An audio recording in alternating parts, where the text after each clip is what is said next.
The success is mostly electoral success rather than, it is mostly political success rather than electoral success.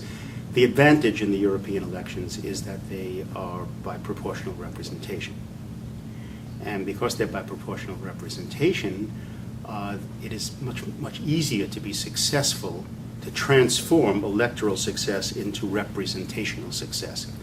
And it's in this way that that's probably the first reason, that is, these votes actually count. They won't be discounted.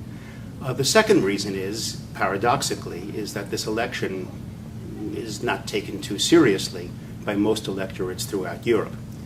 The turnout rate will be very, very low. The turnout rate historically in France in European elections has been going down steadily since the first elections in 1979.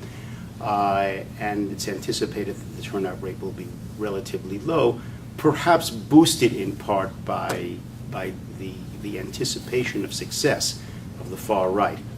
So in part for that reason, it's much harder to predict what will happen in European elections, and voters are willing to take a chance on doing things in European elections that where they know the consequences, they believe the consequences are not serious.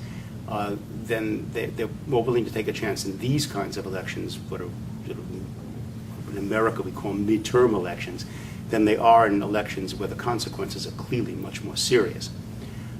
So yes, the vote for the extreme right, both in France and throughout Europe, or at least throughout the major countries of Europe, will be very, very strong. Second reason.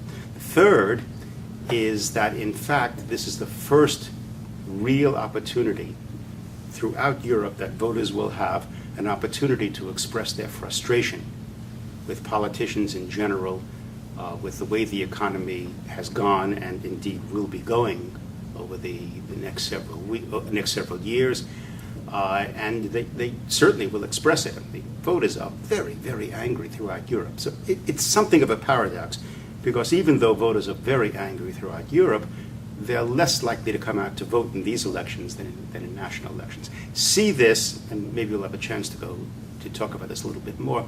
We should see this as these European elections as, on one hand, another form of national election. That is, most voters who vote will be voting in national terms rather than European terms, even though European issues are very important.